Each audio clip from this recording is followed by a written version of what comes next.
लवकरच नवी मुंबई आंतरराष्ट्रीय विमानतळ प्रवाशांसाठी सुरू होणार आहे।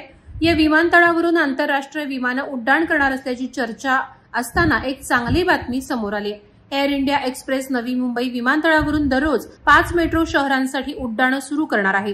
दिल्ली, बेंगळुरू, चेन्नई, हैदराबाद आणि कोलकाता या 5 शहरांसाठी नवी मुंबईहून थेट विमान उपलब्ध होतील। याशिवाय पहिल्या टप्प्यात 15हून अधिक शहरांसाठी दररोज 20 फ्लाइट्स ऑपरेट केले जातील। 2026 पर्यंत विमान सेवेत वाढ करत 55 पर्यंत करण्यात येणार आहे, ज्यामध्ये 5 आंतरराष्ट्रीय फ्लाइट्सचा समावेश असेल।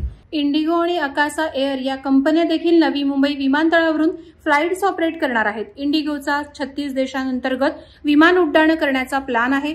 यापुढे इंडिगो दररोज 158 विमानसेवा देणार असल्याची माहिती आहे। यामध्ये 14 आंतरराष्ट्रीय विमानांचं उड्डाण नवी मुंबई विमानतळावरून होणार आहे, तर दुसरीकडे अकासा एअरलाईनकडून दररोज 40 विमानसेवा सुरू करण्यात येणार असून यातील 8 ते 10 विमानं आंतरराष्ट्रीय असतील। नवी मुंबई आंतरराष्ट्रीय विमानतळ सुरू होण्याला विलंब झालाय, परंतु लवकरच याच्या लोकार्पणाची म्हणजेच प्रत्यक्ष उड्डाणाची घोषणा होणार आहे।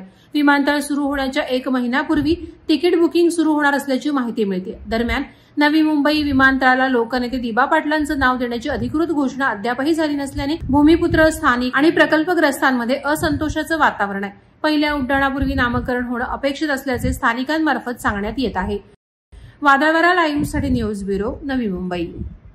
नवी मुंबई व रायगड जिल्ह्यातील ताज्या बातम्या आणि घडामोडींसाठी सबस्क्राईब करा वादळवारा लाईव्ह चॅनल आणि दाबा बेल आयकॉन।